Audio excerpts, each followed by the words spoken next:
Welcome everyone to the first in our fall series, Real School Climate Change, New Approaches for Better Behavior. I'm Clay Whitehead, the co-CEO and co-founder of Presence Learning.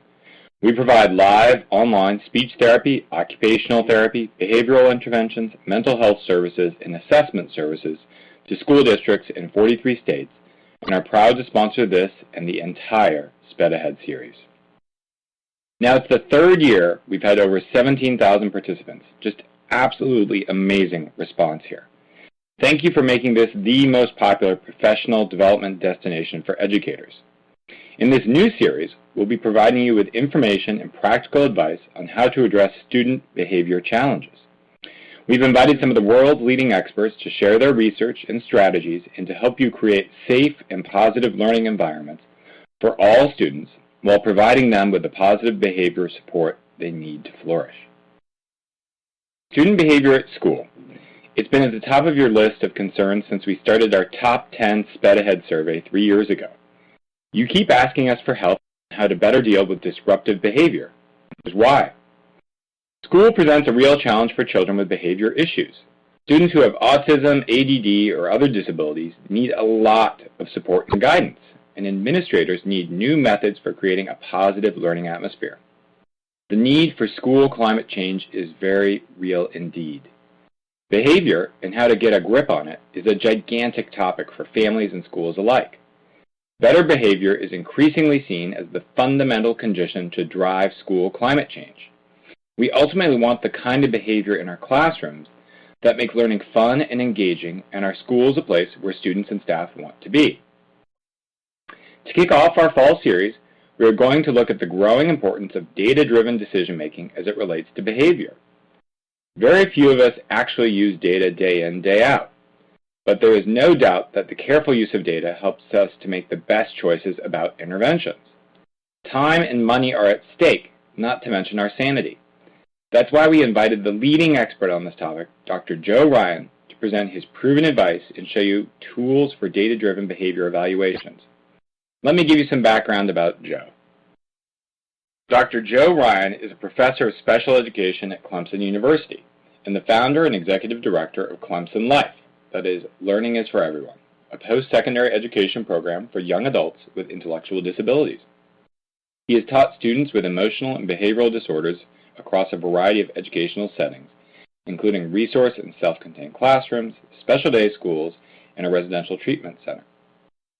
Joe has over 50 publications and currently serves as the editor of the journal Beyond Behavior. He frequently consults and speaks at national and international professional conferences and has been interviewed by Anderson Cooper, CNN, the New York Times, and the Wall Street Journal. He has also given 2 U.S. congressional briefings on behavioral crisis interventions for schools. Joe, take it away. Well, Clay, thank you very much. I appreciate the opportunity to be here and talk with everybody today, and thank you very much for Presence Learning for inviting me. Again, everybody, we're going to be talking about Beyond Behavior, creating a culture of data-driven behavioral interventions for your school. How do we make positive change with the students that we're dealing with, and especially we're going to focus on data collection today.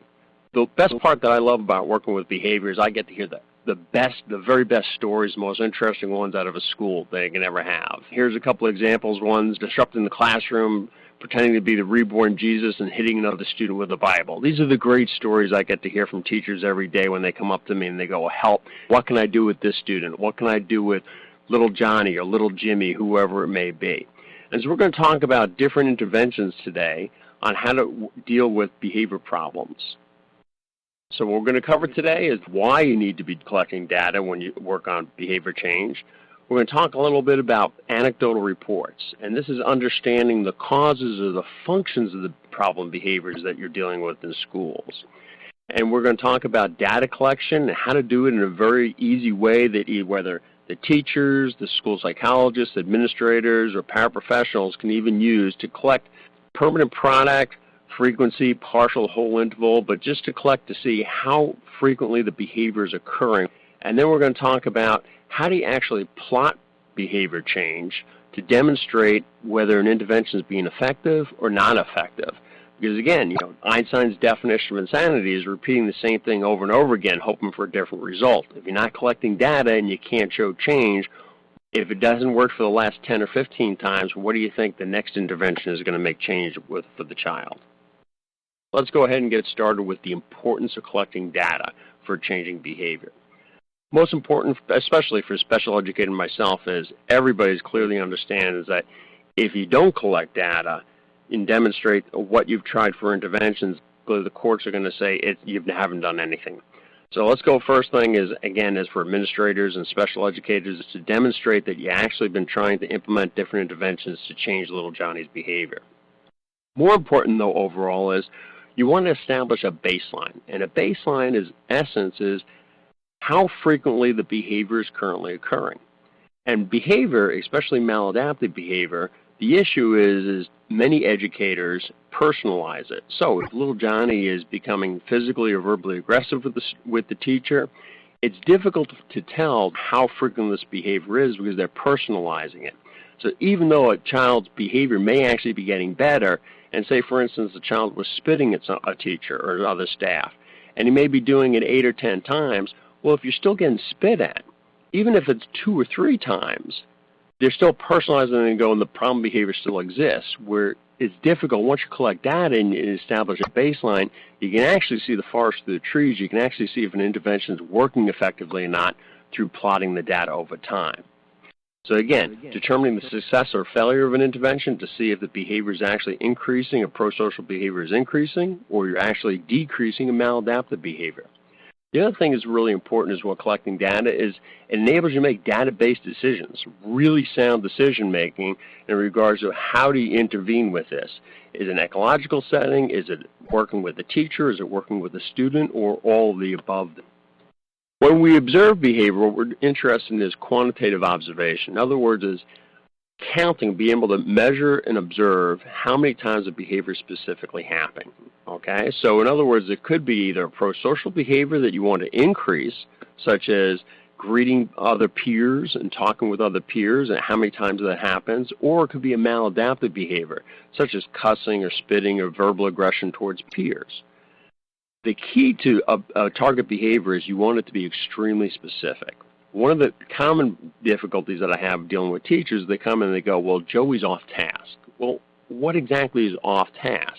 You have to think specifically is what behavior do you want to see increase or decrease? So if the child comes in your math class and just puts a hoodie up and puts his head down on the table, and the teacher really wants him to complete his math problems, then the target behavior should be number of math problems completed within math class or what have you. Okay, but it has to be a very specific target behavior. And many children with emotional behavior disorders, ADHD, if you think about the child that's causing the most ruckus in the classroom, there's typically not just one behavior that he or she has. Typically, you can talk about, if you're meeting for an FBA, there's probably a dozen behaviors the child displays that the teacher would like to either reduce or increase. The key to target behavior is you just want to pick one. Which one will make him or her succeed the most in the classroom and address that issue? Also, the key about observation is you want to do it at basically the same time, the same setting each day. Because what's going to happen is I want to compare apples to apples. So if you take an observation in math class one day and in history class the other day, the behaviors may vary tremendously because I love history, but I don't like math class. So you'll see more maladaptive behaviors. So you'll see this variability in the child's behavior has nothing to do with other than the setting that he's placed in. Also, for many kids with emotional behavior disorders, about half to 3/4 are on psychotropic medications. So again, I want to do this observation at the same time of the day, such as methylphenidate. The typical may be 4 to 6 hours in the system. So if I take an observation early in the morning at 8:30 when the methylphenidate's kicked in, the problem behavior may not be existing.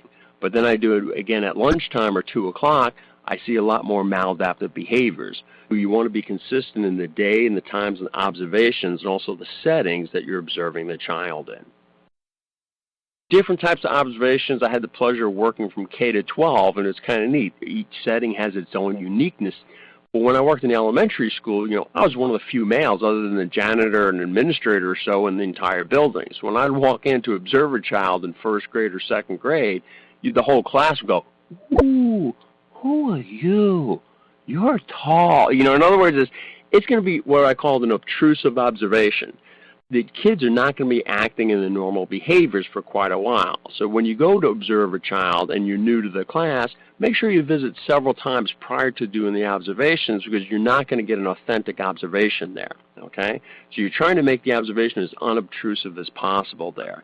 Similarly, in middle school or high school, if suddenly the administrator pops into the room and sits in the back of the classroom, little Timmy knows more than likely that that administrator is in there to observe him because he's probably been in trouble recently. So again, you want to make sure that principal visits, if that's who's doing the observation, several times prior to that, so you're more likely to see the natural behaviors.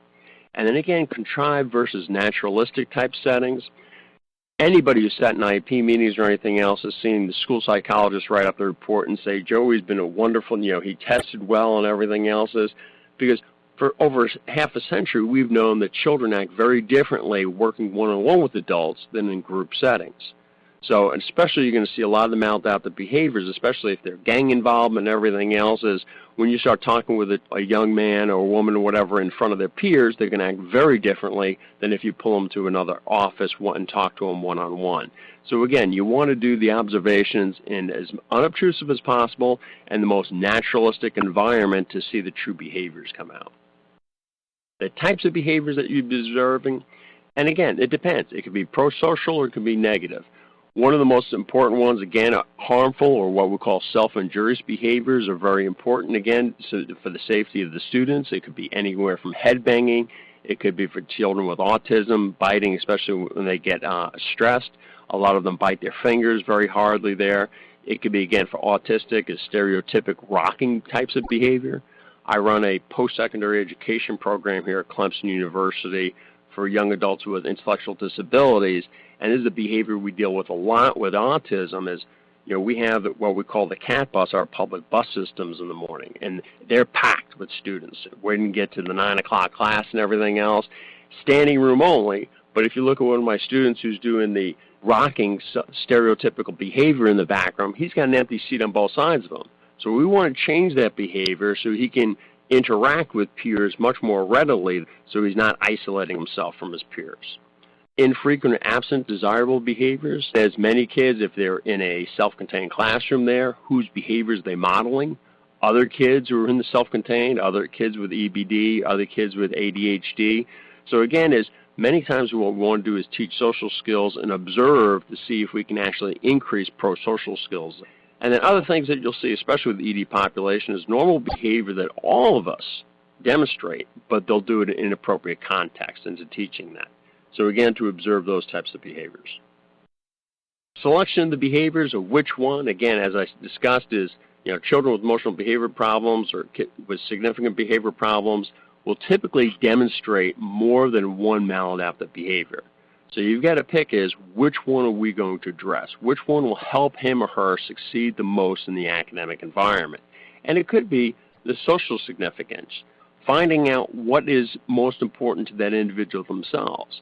It could be clinical significance, the behavior that deviates from the norms. Many times the school psychologists go in there and basically we're talking to the teachers and trying to find out what behaviors, whether it's an externalizing behavior or internalizing, that deviates the most from his or her peers based on their age group. It could also be like organizational significance. Many teachers will have classrooms where maybe gossiping is a problem or bullying or some type of tattling, and you want to change that whole organizational behavior to improve the classroom environment. Or also just even personal significance. What's important, especially with the older students, what's important to them? Weight control, certain behaviors or whatever that help them, succeed in life and throughout. Part two is what we're going to talk about is anecdotal reports, or what I typically refer to as ABC observations.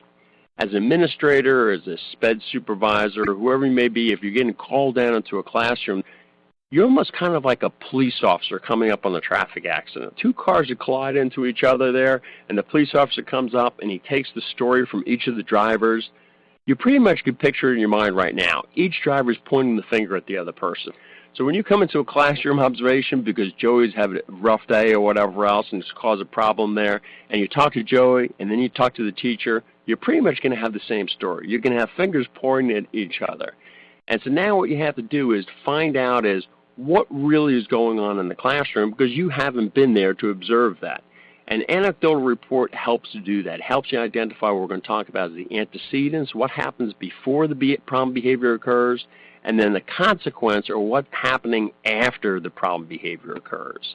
And so anecdotal reports allows you to come in there, even though all you may get is, he's very aggressive in my classroom, you can, hopefully at the end of the anecdotal report, you come up with a very specific target behavior and some ideas we're going to talk about the purposes, underlying functions of the behavior itself. And so again, that's the purpose of the anecdotal reports. And so they're very useful when you're first going into a classroom and you've heard about the problem behaviors. Here's an outline of an ABC, and again, the A is the antecedent, what happens before a problem behavior. You have the target behavior that you're interested in, either improving or decreasing, and then the consequence, what comes afterward. It's important when you take an ABC to understand that typically desks just don't go flying across a classroom. There was a number of factors that happened prior to that. And this is where it's called the storyline, to figure out what happens. And typically what happens is it may come in there that one student may instigate his peer or whatever else. That would serve as the antecedent. The behavior may be he may talk back to the peer or whatever else, and the consequence is what the other peer or the teacher responds to. And you see the storyline building. And so the beauty of an ABC is you get to see how the storyline builds. Maybe a student has a social skill deficit that we need to address because he doesn't know how to handle teasing. Or maybe it's the bully in the classroom, we need to do the intervention on that.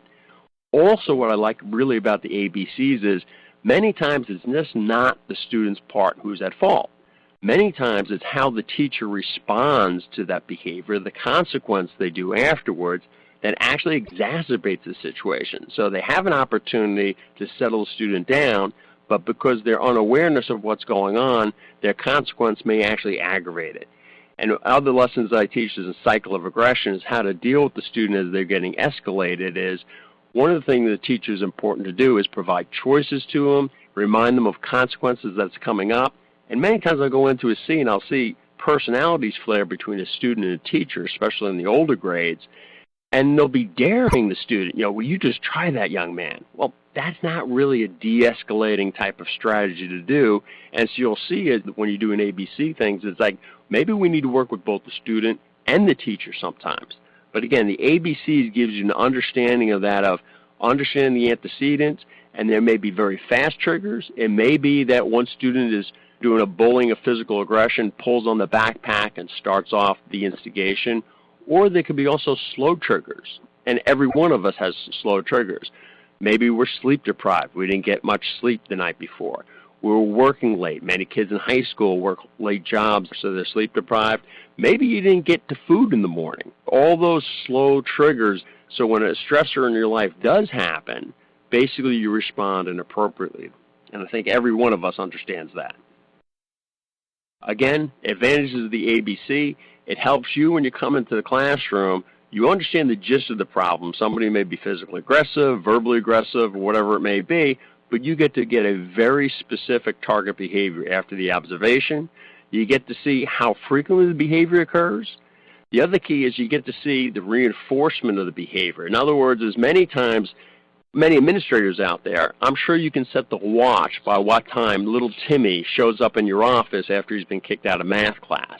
Every day at 9:15, here comes little Timmy or whatever else is. Well, that's because the Timmy is maybe getting reinforced by escaping. Knows that if he acts out in class, the teacher will kick him out send him down to the office, the administrator or whatever else, and it's a very reinforcing strategy for them. Can you understand what the antecedents are? What causes that? Okay, many times, especially you'll see in unstructured settings where problems may occur. With kids with autism, you'll see a lot within the hallways, maybe on the bus systems home. And you say, okay, the antecedent is they're violating the child's personal space, and he gets aggravated, he gets stressed. Well, if that's the situation, we can identifying the antecedent, we can avoid the problem behavior. So if it's crowded hallways that's stressing the child out, we can have them change classes 5 minutes before, or we can have them change classes 5 minutes after the bell. Same thing for the ride home, as I've had students with autism, is they ride the bus early or they ride the bus late afterwards. But again, once you identify what the antecedents is causing the problem behavior, it's really simplistic to avoid that behavior. Other things I provide is, are there recurring chains of behaviors? In other words, do you see the same problem? In other words, it's almost like watching a TV episode. You see the same storyline again and again, maybe with different players, especially for problem children, there's always two players involved, Joey and Susan, Joey and Timmy.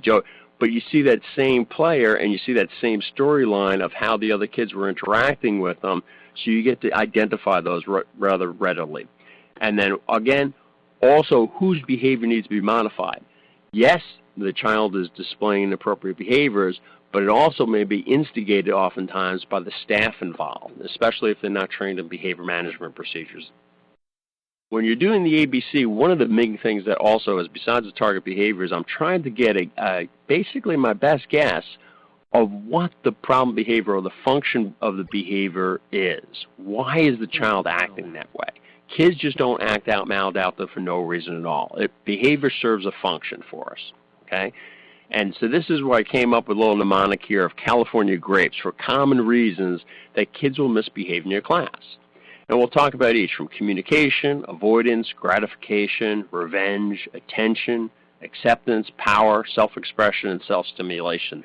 But again, your intervention now needs to satisfy his needs. So if it's the child's trying to avoid, like little Timmy who gets kicked out of math class all the time, your intervention needs to satisfy that function for avoidance. Because if the teacher still lets them escape from the environment there, you're going to see that repetitive behavior again and again. Similar to what I said before, is Einstein's definition of insanity.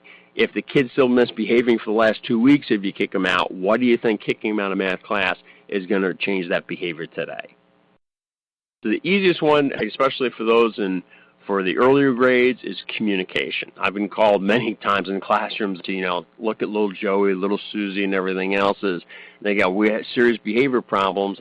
Nah, it looks like it's more like communication issues. But think of the frustration level if you can't communicate effectively. You're trying your best and nobody's understanding. What's typically going to happen is they're going to act out due to trying to communication. Okay, so you'll see a lot, especially with nonverbal students, especially in the autism realm. So basically, that's their form of communication because nobody else has picked up on those small and discrete signs that they use to communicate of what they want. So again, different interventions, PECs, and everything else, especially in the area of autism. Attention-seeking behavior. Many kids seek out attention, okay? They want the attention from the teacher. And again, if they can't get it pro-socially from rewarding them, then they're going to act out and try to get it from negative behavior. So attention is an important function of there. And again, for interventions for attention, what works really effectively is providing time. You don't have to be, token economy store or anything else. Is if you earn the behaviors then you get 5 minutes or 10 minutes after class, you can help me clean up, the classroom. What many would be considered a punishment or whatever, one-on-one time with the teacher is extremely rewarding in many instances. So with a lot of my kids, it would be, okay, I'll play basketball with you for 10 minutes on Fridays if you earn the points and everything else. But anything, again, is if the intervention, the function is for attention, your intervention needs to satisfy that child's need for attention. Gratification, especially in the younger grades, again, is a lot of maladaptive behaviors you see, or aggressive behaviors, is because for gratification. Why did he push the other child off the swing? Because he wanted it. Especially if a child's been in an unstructured setting, hasn't been in preschool setting, as everybody else has already learned the rules of how, we're supposed to go to circle time, we're supposed to do all the, how to share. If you haven't been in that environment, your curve may have been, if I wanted something, I was more aggressive, I got it at home or from my friends. Well, that doesn't work very well in a structured setting. So gratification is another reason that, especially for the early childhood folks, you'll see. And again, in high school and middle school, revenge is a huge issue. It's why did you do that? Because he blank did this to me. So that tit for tat, back and forth, is always a huge aspect for revenge. Avoidance, we already talked about Timmy in the math class. If you don't want to do something, you're trying to get out of the math class. I'm trying to escape or avoid this assignment. And everybody knows this. Even my college students, when I give them tests, midterms come up. they'll clean the bathroom for the first time that semester to avoid what? Studying there, okay? So avoidance is a very common thing. So how do you make it more palatable? How do we make this intervention more palatable, the subject matter, this math or whatever? How do we make it more interesting? Could we use it on computer-assisted instruction? Could we use peer-mediated instruction? How do we make math class more fun, more engaging for the student so he's not always trying to avoid it? Acceptance. Peer acceptance, what believes back in the 60s is that every student wants to be accepted and fit in there. So you'll see a lot of maladaptive behaviors every now and then from kids trying to fit in with their peers. Many teachers will get into power struggles. This is always entertaining to see a 40-year-old man or a 50-year-old woman arguing with an 8-year-old or whatever, getting into a power struggle. Again, the interventions for kids who want to gain power is let them be the line leader if they do this. You know, let them pick the game that everybody's going to play, but let them put them in positions of power, and you'll see a lot of the maladaptive behaviors decrease. For those who are in secondary, a lot of the self-expression, everything from the clothes that they wear and everything else, you know, and again, different schools vary tremendously on dress codes and everything else, so a lot of kids just get in trouble for non-aggressiveness or anything else. Is just their self-expression and their choices in their clothing. And then, again, big with a autistic population is stimulation. Classrooms are awful for this traditionally there. They're very loud, which disturbs them, especially like lunchrooms, public buses, hallways. The lights are typically fluorescent. I'm looking up here in Clemson University. I'm seeing 4 fluorescent lights, and now that I'm going to bring this attention to everybody, some of you know this, others don't. You're going to hate me afterwards. What do fluorescent lights do? They flicker. They also make noise. So they make a humming noise. And again, it disturbs a lot of young children with autism. So all different types of stimulation, understand that that can exacerbate behavior problems. Common functions of a lot of maladaptive behaviors that you'll see in schools. The mnemonic California grapes may help you remember some of those, but it's really important to understand that when you're dealing with the functions of the behavior, your intervention needs to satisfy that function. If it doesn't, you'll still see that maladaptive behavior pop up. And it's kind of like, remember the old game in the carnivals, whack-a-mole with a hammer and you keep hitting the heads? It may work that you give him token economy for a day or two, but if it didn't satisfy his need for attention and he really wants one-on-one time with the teacher or paraprofessional, you're more than likely going to see those problem behaviors come up again. So again, hopefully that'll give an understanding of the functions of the purpose of maladaptive behaviors. And now we're going into data collection made easy. So it's really important to make database decision makers. How can we collect this data effectively and simply with the classroom while we're busy teaching and we're working with different students? And I'm going to show you a multitude of ways, and there's no one better than the other. It just depends upon the scenario in your classroom and also the problem behavior that you're dealing with. So we'll be talking about permanent product, frequency or event recording, interval recording, which covers partial, whole, and momentary, duration recording, latency, and then locus and topography. So let's go ahead and get started there. Where, steps for conducting systematic observations is what we're looking at is after the ABC or that anecdotal report, you should have a very specific target behavior. Okay, you should understand is I'm going to observe so I can compare apples to apples. I have most of the problems with Timmy in math class, so I'm going to see him from 9 to 9:30 in Mr. Smith's math class. What type of observation method? We're going to go over that you should be collecting there. So it's consistent and I can demonstrate that if the behavior improves, I'll be able to observe that and measure that effectively. So the first one is the easiest of all. So in other words, if I can't get anybody, the administrator goes, I'm just too busy to get in the classroom. The school counselor is the same way. I can't get in there. And you want to take observations. The easiest way is what I recommend is permanent product. Because many problem behaviors that teachers have is simply that Timmy put his hoodie up, put his head down is not working. Well, the target behavior would be increasing the number of math problems that Timmy completes in my algebra class.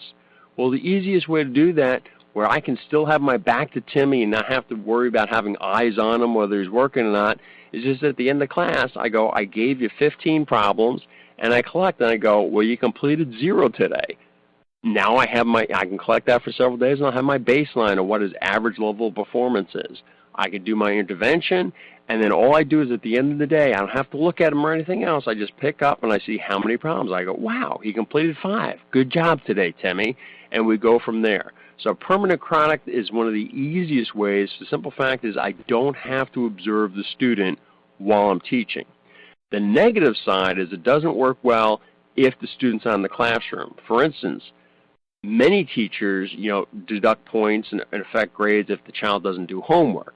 Well, if you're collecting homework and you go, great, really, this talk with Timmy really worked and everything else, he's gotten homework, everything, it may not be Timmy doing that homework. So in other words, unless the work is being conducted in front of you in the classroom, he could have his brother, sister, friend, buddy, whoever doing the homework for him. So that's the downside of the permanent product. But again, the advantage is you can teach your lesson. You don't have to be observing with a pen and pad or whatever. I don't need other bodies in the thing. But it's always not clear if it's been done out of the classroom if he's really actually done that. And here's again an example. You can see very quickly how many problems out of 20 opportunities he completed 12 in the first one, so he did 60%. And so you guys understand that's really important with permanent product, though, is, again, comparing apples to apples. So if it's math class, make sure you're comparing math calculation problems every day. Don't give them math calculation problems one day and then word problems the next, because you're really assessing 2 different things. The word problem is assessing also his reading ability.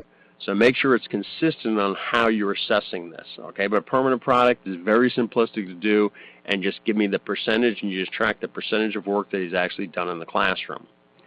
The next simplest method of all is frequency or event recording. And everybody's done this at one point. This is basically you make the little stick figures on a piece of paper. How many times did it do? If you go golfing and you took 84 strokes, well, you clicked off 84 different events. And at the end, it goes, how many strokes did you play today? Oh, 90, not a good day.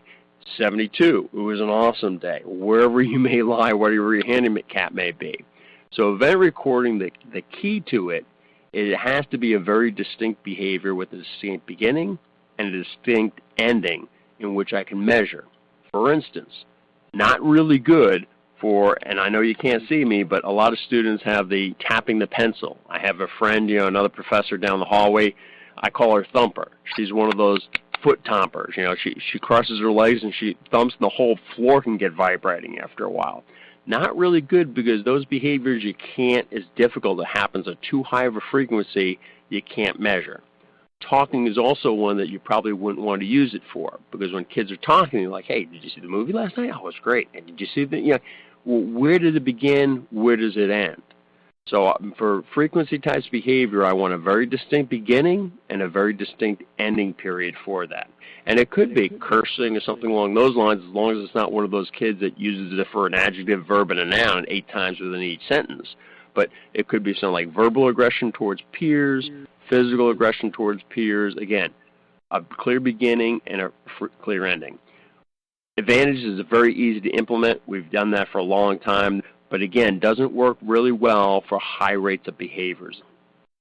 And again, here's a very quick data collection using your little stick figures, and you just go for baseline. It happens 7, 4, 6. You get 4 or 5 days worth of baseline for how frequently the behavior occurs. On an average, he performs this behavior 7 times, whatever it is, picking nose, whatever it may be. Interval recording. This is one of the more popular methods of actually collecting data, and this works really well when it doesn't have a distinct beginning or ending, or it happens at very high frequencies. And there's 3 different types we're going to talk about: partial interval, whole interval, and time sampling. Whole interval is I break down the time period, such as a minute, into 10 seconds or 6-second observations, but I break them down, and then I look at the child for that entire time period. So if it's for 10 seconds, I look at him. He has to perform that target behavior, such as out-of-seat behavior, for that entire 10-second period for it to count. If he gets out of his seat and he gets back after 8 seconds, it doesn't count. Okay, so now you see some of the weaknesses automatically.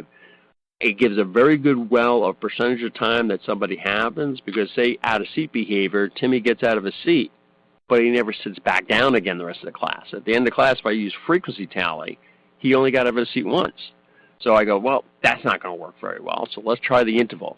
So whole interval works very well for those types of behaviors when it occurs for long periods of time, but again, not a clear-cut beginning or ending. Whole interval time. This is a sample observation sheet where the time is broken down into 6-second intervals. Again, now, I need somebody in the classroom. I can't be teaching algebra while I'm looking at Johnny for every 6 seconds and then recording that behavior. It's very challenging to do, and it takes a trained observer, and it's not overly difficult to train somebody, but again, I would need to take the time to train a paraprofessional, have the school counselor come in, or administrator to observe during that entire period. So again, the advantages of it, it's very good at giving when a behavior does not have a clear-cut beginning or end, or it occurs at high frequencies. But again, the disadvantage is it really takes my undivided attention to pay attention to the student. You saw that the weakness with whole interval is if at any time that behavior stops. So if it was talking and the child only talked for 3 seconds and he goes, hey, have you done this? And then is quiet, the behavior is counted as it never occurred. So most people prefer the partial interval. And partial interval is the same concept. I break down the minute time frame. And so for this one, I break it down into 6-second periods.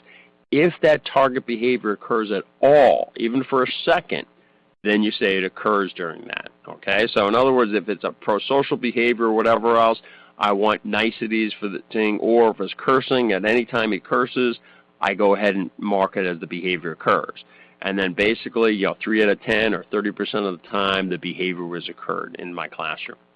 The advantages of it, it's, again, very easy to use other than it takes a body in that classroom to look at them at all times, but it gives a very accurate rate of the target behavior over time, especially when it occurs at high rates of behavior or it's difficult to distinguish the beginning and the end. Time sampling is the least accurate of it all, but I really like time sampling when I'm working with the student themselves, especially when you're dealing with older students. Because again, if we're not teaching self-monitoring and self-management, you're going to have a teacher follow the student around the rest of his life. So I really try on all my behavior management, other than to have a peer-mediated instruction, I really like to have self-management, the student working on his own behavior. An easy way to do this is through time sampling. And the time sampling is, it only vibrates, I give them a watch or even a time, so it only vibrates every so often, even if it's only 10 or 15 minutes, and I ask them the question to answer it, either yes or no. Were you properly reading, doing math? Were you basically on task, either yes or no? And all he does is at the same time is the teacher has the same watch vibrating, so they're both keeping track of the student's behavior. In the beginning, it's important not to reward the child for hitting target behaviors. And this sounds a little unusual. Well, do I want them to be on task 80%? No, in the beginning, all I want them to be is accurate. Because if I start target behaviors before he can accurately reflect his own behavior, whether he's on task or off task, what you're doing is you're teaching the kid to lie. So in other words, he's going to start saying he's on task to make those quotas. I want to reinforce that behavior. They can accurately self-monitor his own behavior, which is huge with many children because they're not aware. So, were you on task? Yeah, I was paying attention, whatever. And no, it didn't look like it. It looks like you were talking to your buddy or you were outside looking outside the window. So having them recognize their own on-task or off-task behavior is huge on that. So it's big on self-monitoring. And again, easy to implement. Again, don't necessarily recommend it as much for the teachers because it's not as accurate, although you could teach your math class very easily and then only every 10 or 15 minutes look back and see Timmy. But again, it's not going to be an accurate reflection of the behavior, but really good for self-monitoring. If it's temporal that you're interested in, how long is a behavior occurring, then you're really looking at duration recording, and there's two different types. There's average duration, in other words, is how long on average does Cindy have a tantrum when she gets dropped off at the front desk, mom drops her off, and she doesn't want to go to school, she has a meltdown on the thing. So the average is it lasts for 8 minutes. Or is it more sensitive to the total duration of tantrums that she has throughout a day? So depending upon what you're interested in, it may be only the problem is when, the separation anxiety, when mom first drops her off in the morning, I just want to reduce those tantrums. Or does she have a disorder where she's having emotional breakdowns throughout the entire day? So depending upon these, but that's basically I'm just interested in when the behavior starts and then when it's terminated. okay? And I just keep track of that. And I'm either giving the averages. If it's a daily average of her dropping off, then she had 10 minutes today, 9 minutes yesterday, whatever. I'm just averaging them up. Or I'm collecting those duration periods for the entire period. Advantages of duration, again, really good for how long a behavior lasts, especially so if you're trying to increase stamina, even PE coaches or whatever. I taught self-contained, so I taught everything, residential and special day schools. So I was the PE teacher, the art teacher, and every time they'd walk across the park to the other side, what happens? They stop walking, okay? So in other words, many times I'm interested in how long they're doing something. Can we power walk for 10 minutes or whatever else? Maybe they only give me 2 minutes of time, but you can set goals, criterion goals along the way to increase their behavior. Latency is really important to teachers. My student teachers have just gotten out into the field here, and I'm like, so how long do you get for lunch? I'm like, 20 minutes. Like, it's not much time, is it? No, it's not even a phone call. So what happens when your kids don't line up in time or don't do anything in time? How long is your lunch period then? 15 minutes, 10 minutes? So latency is an important issue for many teachers. Even the other issue that you get is, well, he does work, but it takes him 15 minutes to get started. So again, a latency issue. So from the beginning of math class to the time that he actually started engaging was how long of a period of time. That's latency. So what you need is a clear-cut signal from when the command was given to when the behavior is initiated, and that's latency recording. So again, very useful for teachers, especially because you're always dealing with time management. You're very limited. You only have extra, I've got 50 minutes to cover this. We've got 20 minutes for lunch. And so you're very interested in having the class comply in a timely fashion. Again, very useful for that. Topography is when you're interested in what the shape of the behavior looks like. It may be if you're teaching math or whatever, it's like what number or letters is B for P or, whatever else, the translation. For behavior itself is what does it look like? Does he bite his fingers? Does he gnarl his teeth? Those are the kind of things for topography that you're measuring. Force is also an important aspect when you're measuring behavior. Because again, what is the intensity of the behavior? Is she having a tantrum when she gets dropped off in the morning? She just tears up and cries a little bit? Or is she having a meltdown that shuts down the bus lane? So those again so maybe we can just reduce the force over distance. Over time we can reduce all the behaviors, but in the beginning maybe it's just the force. Is he slamming the book on the desk, or is he throwing the book and ripping it or what have you there? So again, other measures of force. And then locus is where the specific behavior occurs. Does it occur in a specific area? Is it always in art class? Is it always in PE? Or does he always hide under the desk whenever, I've had many kids internalizing behaviors when they shut down as they crawl under there. So what's a more socially appropriate, age-appropriate way to display that behavior? Or the type of part of the body that it is. In other words, if he does self-injurious behaviors, always they scratch at their arms or what have you. But again, those are the things that we're interested in. This is an overview, again, a scale of the different types of observations that you can use. Again, there's no one good one, there's no one bad one. It depends upon your resources available to observe the behavior and what the specific behavior is, which one would be best for utilizing that. If it's a discrete behavior, doesn't occur a lot, too much to count, then event or frequency counting may be the easiest way to do it. If it's discrete or continuous or happens at a very high frequency, then interval recording is probably a better choice for that. If it's temporal, you may be interested in duration or you may be interested in latency, depending upon what you're interested in observing. So again, those are wrap up, again, overview of the different types of observations that you can use.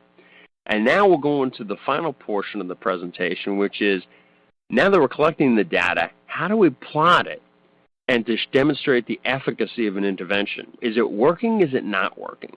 And there's a couple of designs that are really very simple to use to demonstrate to parents, to educators, and the child whether a behavior intervention is working or not on improving prosocial behavior or decreasing a maladaptive behavior.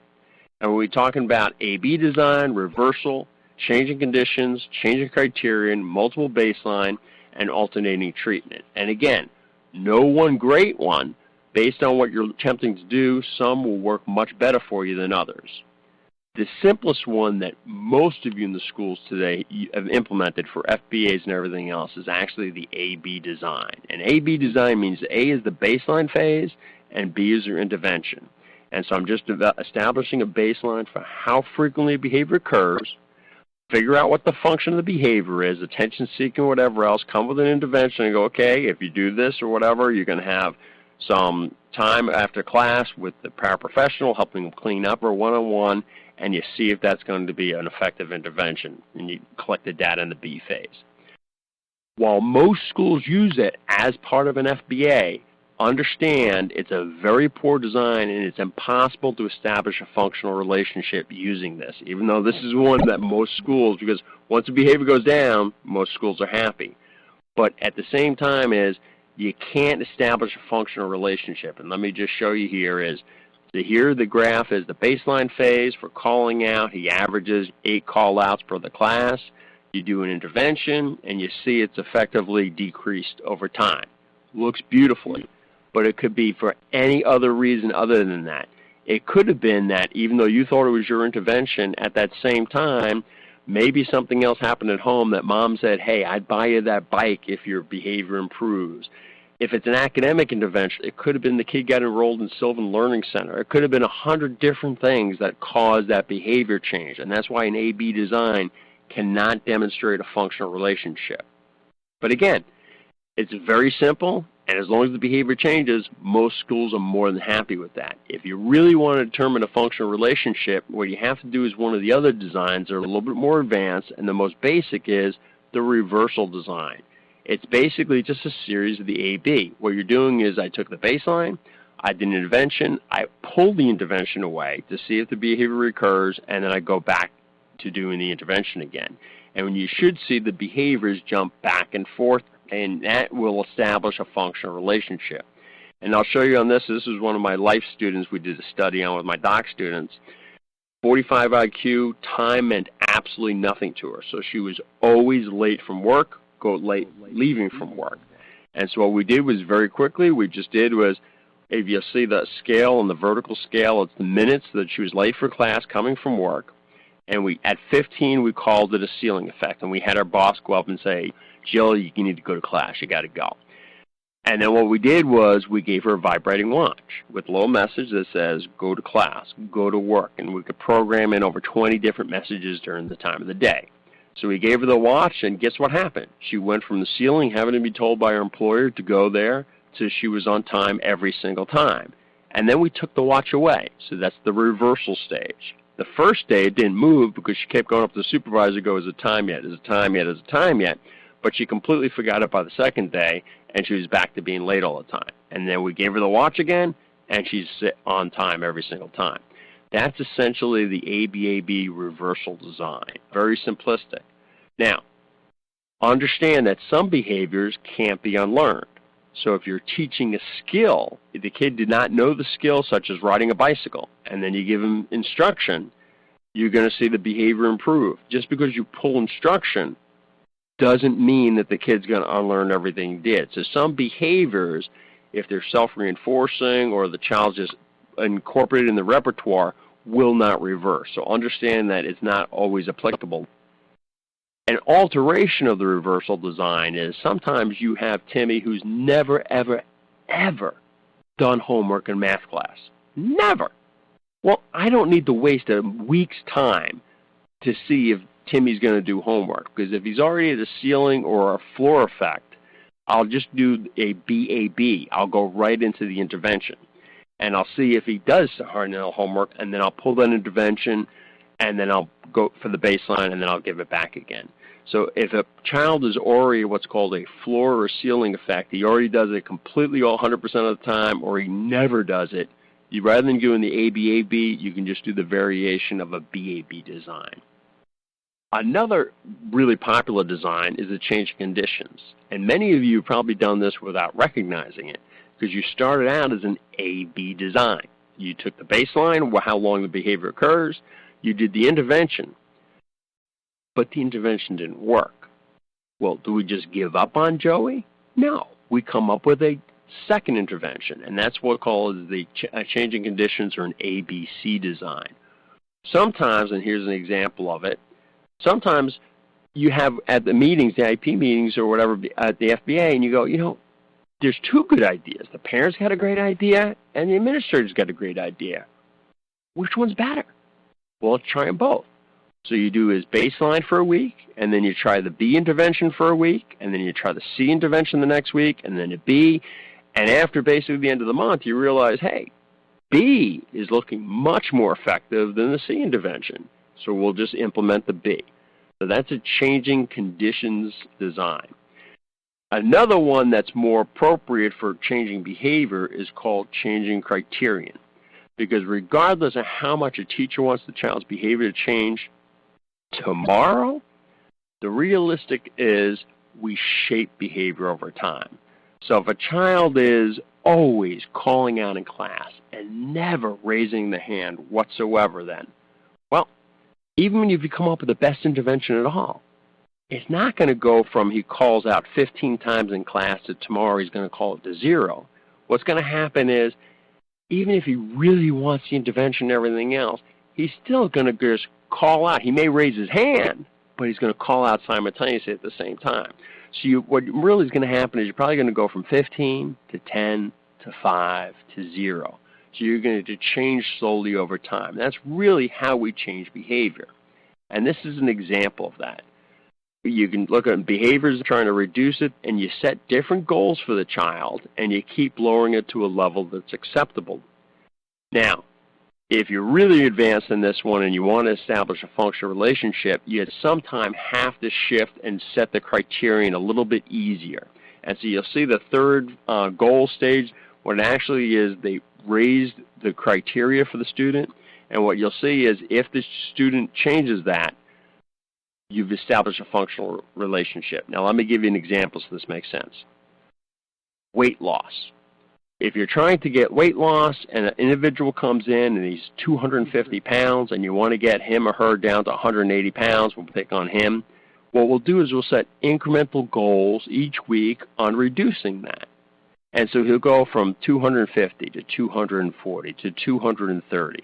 So now if I want to demonstrate it's a functional relationship, you'll go up and you go, the health coach will be like, you know what, you do so wonderful for the last month. When you ease up a little bit, if you can go have a couple extra desserts or whatever, a pizza night or whatever else, do you think the person's going to do that? Of course they are. And so what you'll see is their weight loss would go down, and that week off or whatever else, you would see the blip increase, and they go, good job on taking advantage of that, but now let's set the new goals, and you lower it again. That blip of the increase as you ease the criteria demonstrates the functional relationship. But again, changing criteria, and the reason that I really like it is a simple fact is that's how we change behavior. We shape it over time, so you're never going to see it overnight.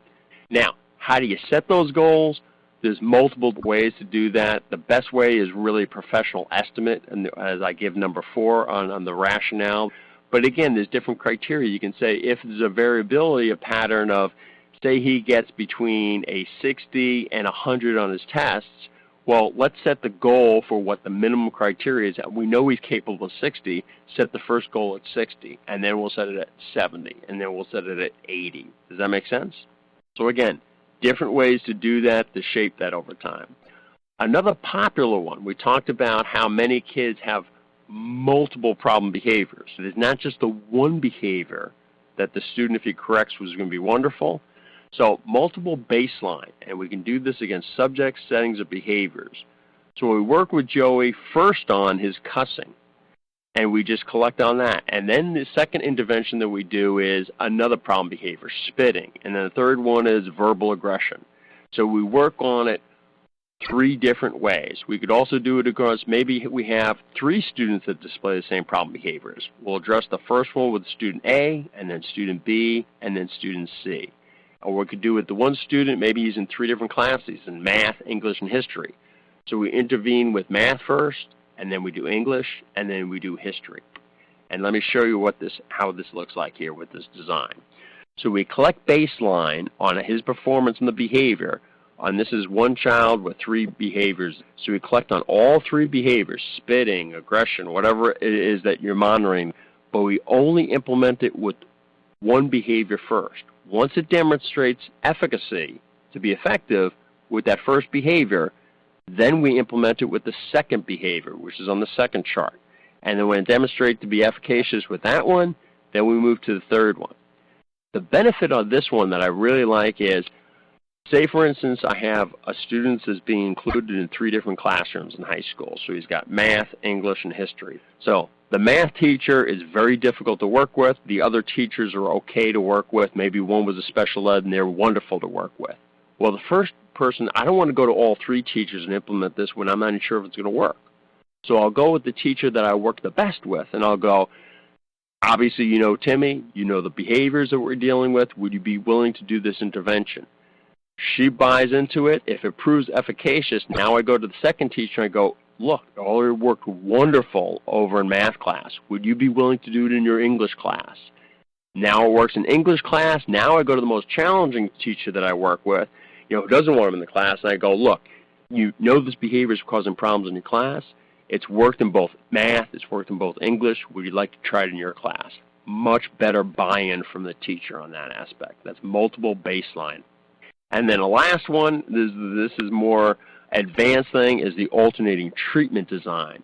And an alternating treatment design is I'm trying 3 different interventions, but I've got to counterbalance them, and I'll show you this on the next slide here, is essentially that they're all being provided. So it may be the 3 different classes, so I counterbalance, and then on Monday, so-and-so gets intervention A here, they get intervention B, and then intervention C in the different class, and then I rotate them. So every classroom would get all 3 interventions counterbalanced, so there's no impact of, well, he always does better in the morning because the medication is more effective. So each class would get all 3 interventions, and they would cycle through each day. But again, more advanced level of treatment. What you're really interested in now is, now that you plotted the data, so easy methods for data collection, you plotted it, now how do I demonstrate the efficacy? How do I show that at a meeting to the parents, to the teachers, the administrators, everybody else?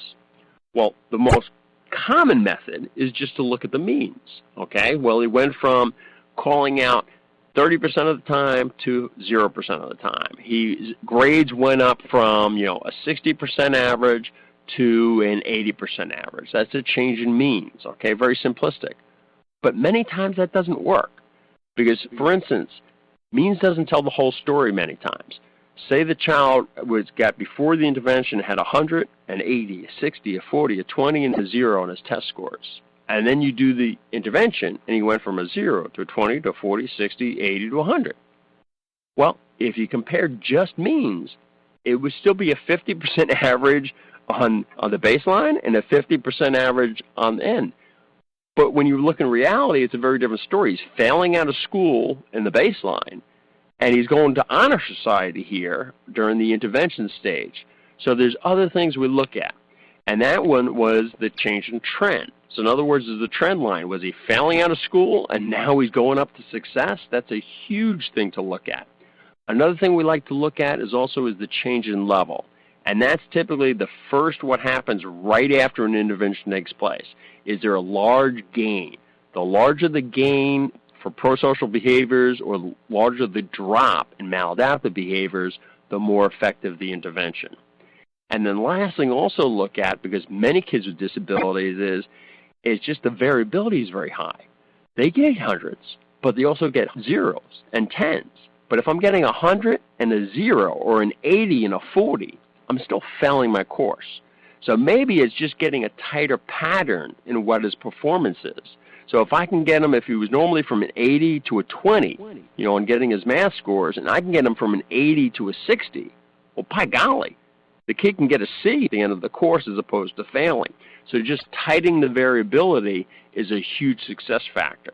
So those are the different criteria for visual inspection. The change in means, the performance, the change in level, which is how quickly that first step, once you implement it, the behavior change occurs. The change in trend lines, in other words, was he decreasing and now he was never coming to school and now he's always coming to school? And the change in variability of the performance, so it's more consistent. Those are all huge aspects of demonstrating prosocial change. Again, we've been talking for the last hour on the importance of data collection, how to make database decision making for behavior change. The most important things, again, the takeaways from today is, one is, when you first get into that classroom regarding to a problem behavior, is the importance of anecdotal reports and understanding the ABCs of the behavior, the antecedents of what's causing them, and also the consequences that may be reinforcing those problematic behaviors, and understanding the functions. And I gave you a little mnemonic of California grapes. What is it? Is it communication? Is it attention? Is it gratification? Is it avoidance, attention? What was it? Power, self-expression, stimulation. Some of the major causes, but understanding is just identifying the function, but also that the intervention needs to satisfy that child's function or the purpose of the behavior. So if it's attention-seeking behavior, if you come up with some intervention of giving him cartoon pencils at the end of the week on Friday from the store, that's not going to resolve the problem because the child is really seeking out for attention-seeking. So all those interventions, again, power-seeking, then he needs to be line leader. So the intervention needs to satisfy his function for the behavior. And also we went over the different data collection methodologies. There's no perfect method for data collection. It just depends upon the resources you have available in your classroom, if you can get somebody else to observe them, and also what the specific type of behavior is. So again, that chart that I provided will give you good understanding whether it's temporal based, you may be interested in duration or latency, whether it's very simplistic, beginning and end doesn't occur much, frequency tally may work, otherwise one of the interval recordings, partial, whole, or even temporal for teaching self-mediated. And then again, the different designs. Which is the easiest way to demonstrate efficacy of the intervention that you're implementing? So that's an overview. We'll look forward to questions here. I know Clay has had probably 40 or 50 right now that I've seen come in there, and I think he's going to share some of the best with us. So let's go ahead and Clay. Thanks, Joe. You are right. The questions are pouring in. There's a lot of interest in what you have to say here, and we are delighted to have you. Thousands of sign-ups, and I think just shy of 2,000 people listening in here. So a lot of folks very curious for this. Here's the first question. What behavior assessments and universal screeners do you suggest we use, and what is the best way to roll these out in our schools?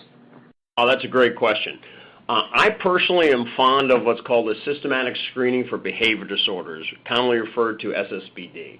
And the reason I like the SSBD is it's a gated procedure. Many of the kids, we're all pretty good at identifying those kids with externalizing behaviors. And if I said close your eyes and think of the most challenging student that you have, everybody think of Johnny or Joey, somebody with ADHD, acting out, calling out in class, and even I'm seeing a few of the questions going by there is how do you deal with a kid who's always calling out? Those are the externalizing behaviors. The ones we typically under-identify are the children with internalizing behaviors. Typically the depression, not participating in class, and those are often frequently the girls in the class. So in other words, they can go for years and years and not get properly identified and receive the services that would help them succeed in school. So this is the reason that I really like the gated procedure of SSBD. And what they do is very simple. There's the 3 gate procedures there. The first thing is I walk with the teachers of each grade level and have them come into the meeting with a roster of your entire class.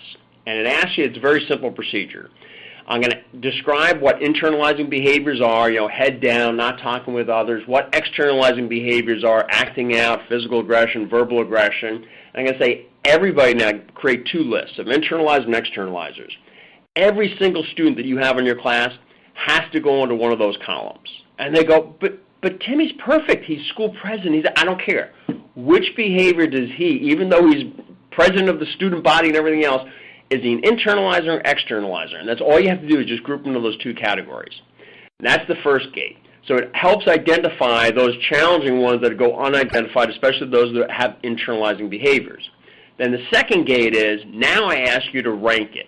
So from those kids that are listed under the internalizing and those kids in your class that are listed under externalizing, who displays the most externalizing behaviors? And again, this is easy because every teacher out there is listening right now goes, it's Joey, it's Timmy, it's Cindy, whoever it is. They're listing them off from the most externalizing to the least. Now I'm going to do the same thing for the internalizing. Which one, which child is the shyest or whatever else, and they're going to list from the internalizing behaviors from 1 to whatever to the end of your scope in that column.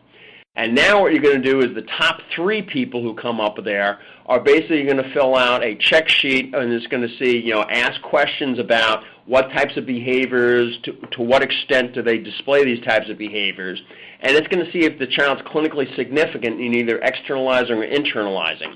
And those children we're going to go and do an observation on.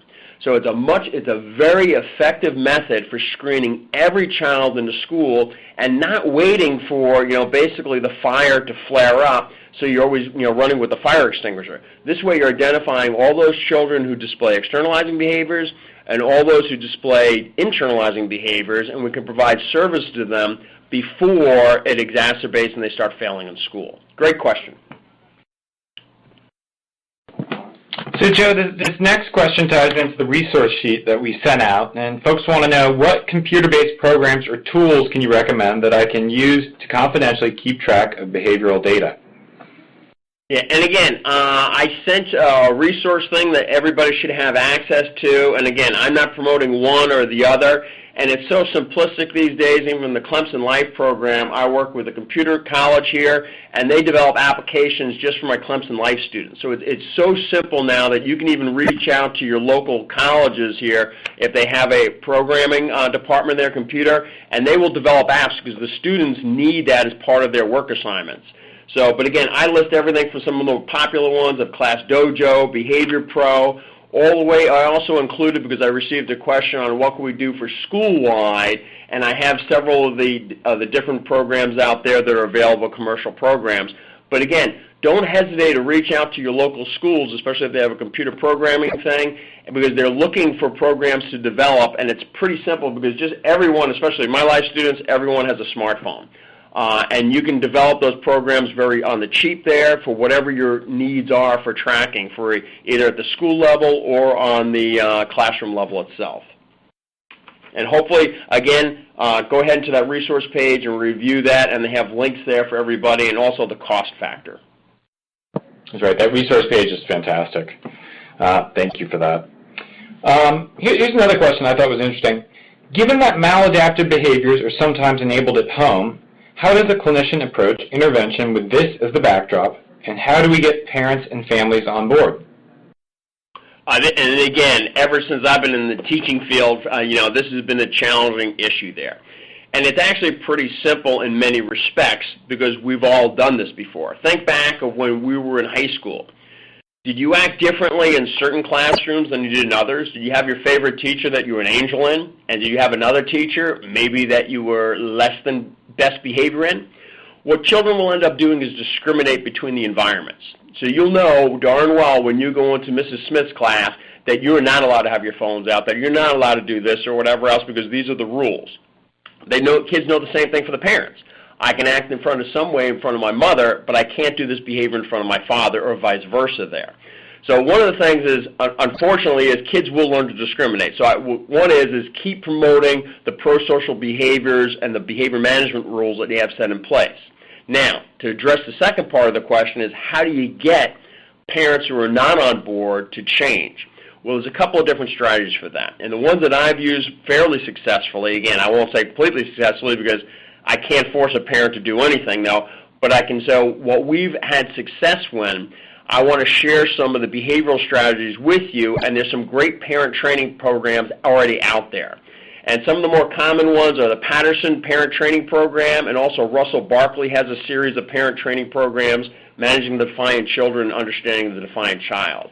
And the keys to both programs, and they're both very well done, they basically teach 5 parenting skills there. One is encouragement, teaching children new behaviors through praise and incentives. Also, limit setting, which is incredibly important. Responding to problem behavior there, how to do that consistently.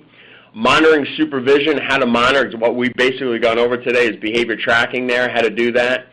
Family problem solving, an organized method of making decisions with family input. And then positive parent involvement there, and basically demonstrating interest, caring, and attention for the child.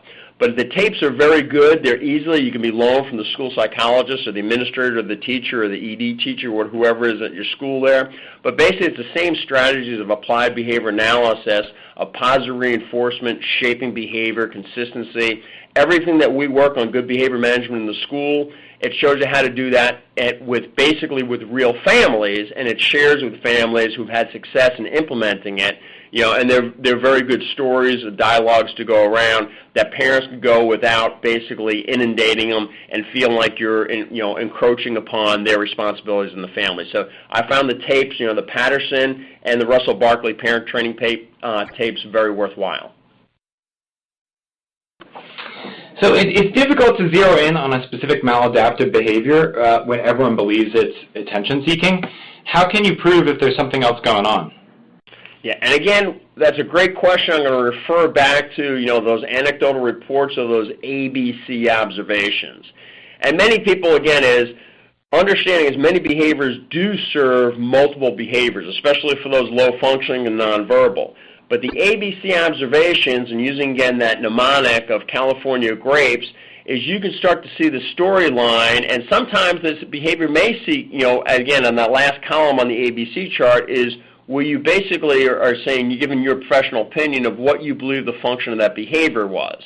And so if you do see the trend that, 4 out of 5 are attention-seeking, then so be it. But when, again, is you got to be that neutral police officer on the thing coming into the observation and saying that although, sometimes it may disagree with the teacher, while you may think it was attention-seeking, what I observed on this target behavior that I was looking at may have been avoidance, for the main cause for that. But that, again, is that data collection helps determine what the proper function of that behavior is.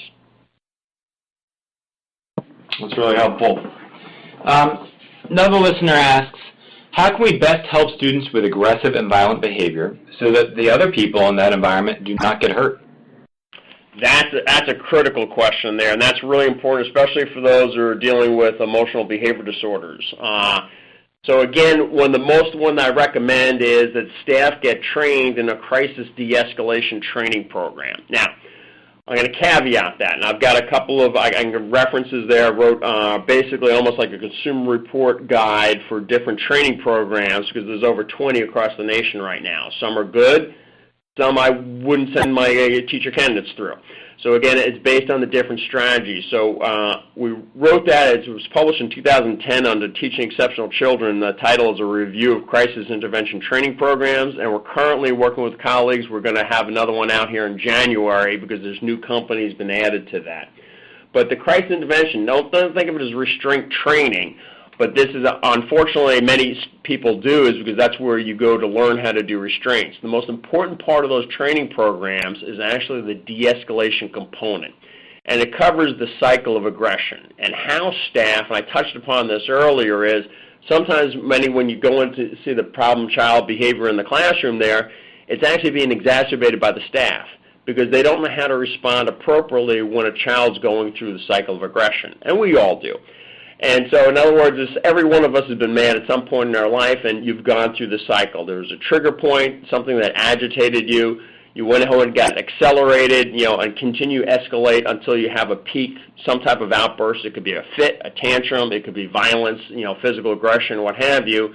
And then the person calms down, de-escalates, and then goes back to baseline again.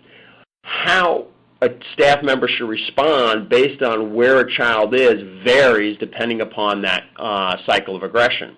So after the trigger occurs, if somebody was bullying somebody and comes into my classroom upset, I'm going to respond very differently than the person's actually in a physical outburst there. So what I'm going to do is try to get a person on task. If he starts to escalate, I'll remind him of consequences.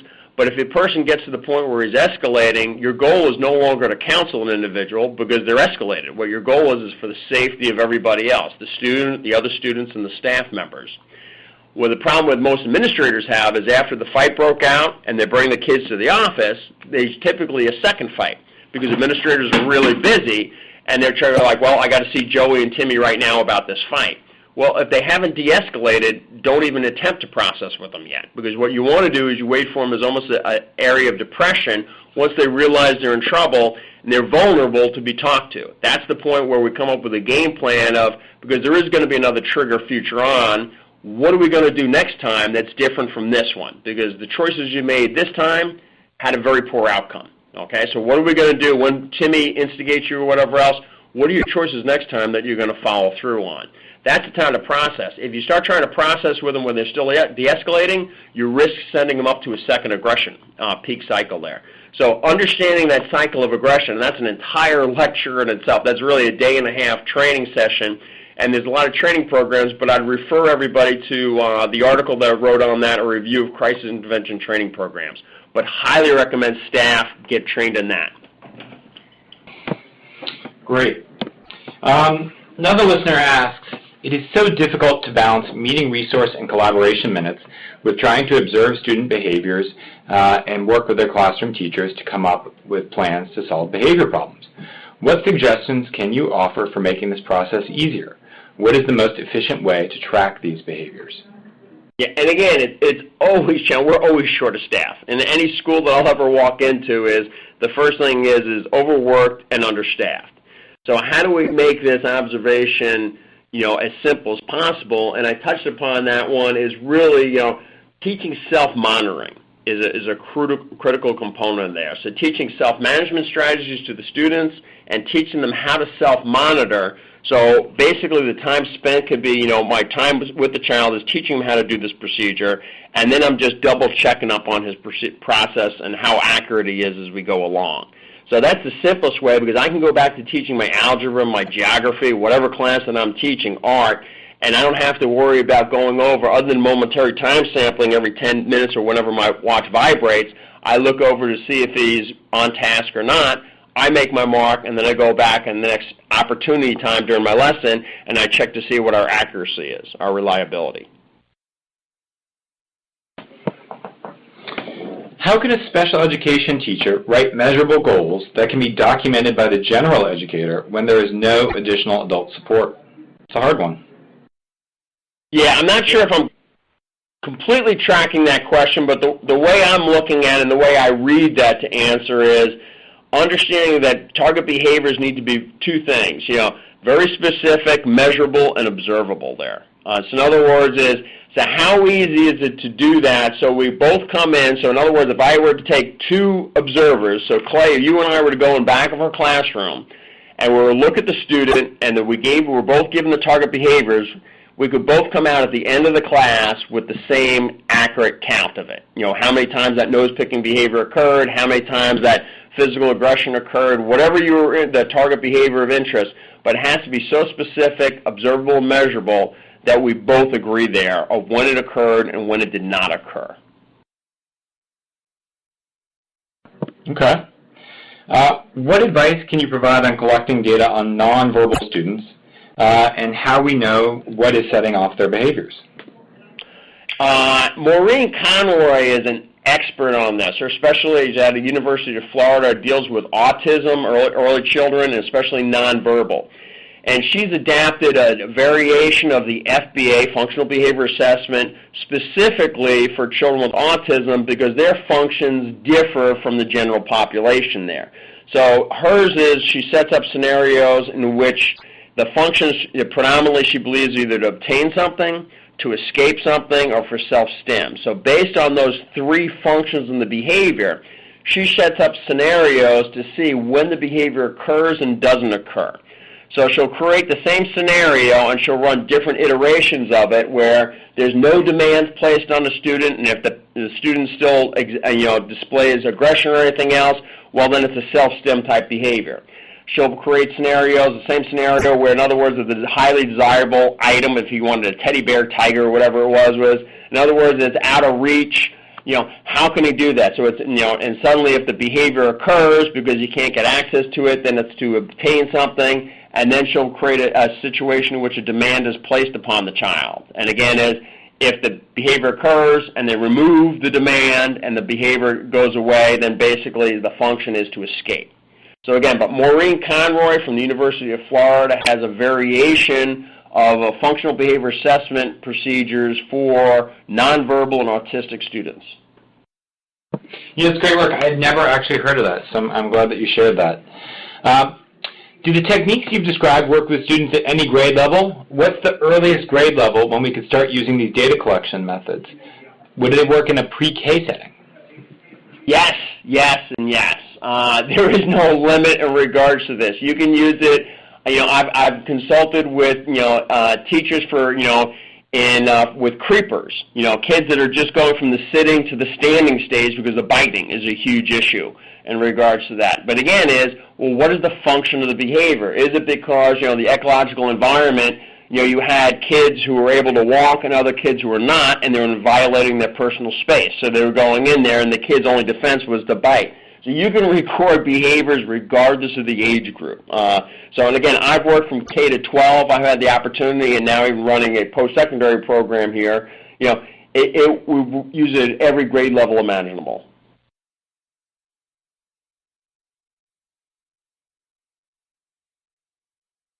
Still there, Clay? Sorry, a little audio hiccup. Are there behaviors that are culturally driven and therefore misunderstood as unwanted behaviors and addressable by trying to change the student? That's a great question. And again, this is a huge issue in the field of ED, because the ED, emotional disturbance, has always had an over-identification of African American males and Hispanic males within the field.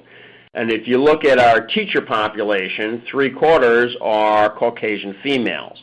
And if we go back to the two different types of behaviors that people display, they're either externalizing, very loud, very vocal and everything else, and aggressive, and internalizing. Well, males typically display more of the externalizing types of behaviors, especially African American males, and Caucasian females typically display much more of the internalizing behaviors. So you do have the inherent tension and basically a misunderstanding of the different types of cultural behaviors there between that. And that is one of the rationales for why there's been over-identification. And it's funny is I give case studies to my teacher candidates here at Clemson, and I give them several different case studies over the things, and one of them I give is a marginal, it could be depending upon the school district, some would say this child was identified as ED, some would not. But the one item that I want them to discuss after we broach this throughout the entire semester is, it's an African American male. And did anybody in that, and I break them into groups, the IEP meetings to discuss this, did anybody broach that issue? And even after discussing it all semester, typically not a single group will broach that question when it comes to eligibility for this student. So it's a huge concern, especially in regards to that, because most of our teachers are internalizing, and most of the children who have, problem behaviors, as I was saying, are the externalizing ones. The ones we under-identify, as we go, why I like the SSBD so much, is those internalizings. Really good question. How can I get buy-in from our frontline staff for positive behavior management? Well, to tell you the truth, this is the easiest one to answer of all. And this was basically the focus, I think, of the entire presentation today is through data collection. When you can show somebody the change, it's difficult to see the forest from the tree for teachers, for parents, or for administrators. But when you can plot data and you can show that this is what the maladaptive behavior was, and after these interventions, this is what it is now, and you can show how much it's reduced, number of timeouts, number of detentions, number of suspensions, whatever it is again, through database decision making, it's collect the data and then prove it's effective, and I think you'll get everybody on board. Even the most challenging teachers, parents, administrators will believe the data. Well, this has been fantastic, Joe. We really appreciate it. One last question from my education. What does SSBD stand for? Systematic, and again, sorry I didn't. Systematic screening for behavior disorders. And again, it's a gated procedure. Hill Walker is one of the authors of that one, but it's been around for several decades, though. But it really is an excellent screening system. There are other ones that I like also. I like the BERS, Behavioral Emotional Rating Scale, because it looks at kids from the strength-based rather than the weakness. But the limitation is, again, you're waiting for that child to be identified, whereas the SSBD, or Systematic Screening for Behavior Disorders, looks at everybody and screens both the internalizing behaviors and the externalizing, rather than just identifying those few students that we know are already, problem children. Well, thank you so much, Joe. We got so many questions here, far more than we have time for. And I think we all learned a lot here. You certainly gave me some new frames to think about challenges we've run into, and I very much appreciate that. Well, again, Clay, thank you so much for giving me the opportunity. I'm very grateful. And again, have a wonderful week to everybody who tuned in here today, and all the best. Well, we were delighted. You definitely struck a chord here, Joe. Right now, Presence is growing rapidly. We're serving tens of thousands of students each year and internationally, in both here in the U.S. I hear amazing success stories every day about the work our clinicians are doing and the impact they have on our students' lives. If you or someone you know is interested in working from home on their own schedule and making a huge difference in children's lives, please refer them to our website to learn more about working online with Presence. We are currently offering work to speech therapists, occupational therapists, counselors, psychologists, social workers, and special education teachers. After this webinar ends, you'll be getting an email with your certificate of attendance and links to the recording of today's program. I encourage you to share the link and recommend this program to your colleagues. For SLPs who are requesting ASHA CEUs for this webinar, we will submit your attendance information to ASHA immediately. Please be patient, as it may take as long as 6 weeks for ASHA to update your records. Our fall series continues on Tuesday, October 20th with Dr. Danielle Crimmins and Dr. Daniel Gamble-McCormick, who will be presenting on the dangers of seclusion and restraint and the ways schools can reduce using these procedures with positive behavior support strategies. We'll conclude this series in November with one of our favorites, Dr. Barry Prezant, and his colleagues Emily Rubin and Amy Laurent, who will be providing an overview of the SERTS model, that's social, communication, emotional regulation, and transactional support. And finally, thank you from everyone at Presence Learning. We are committed to unlocking the potential of every child. Your feedback on these webinar programs is so important. At the conclusion of today's program, you'll be directed to a feedback survey for today's webinar. Please let us know what you thought about today's program. For more info or a live demo of Presence Learning's online therapy services, email us at schools@presencelearning.com. Thank you again for your participation, and have a great day.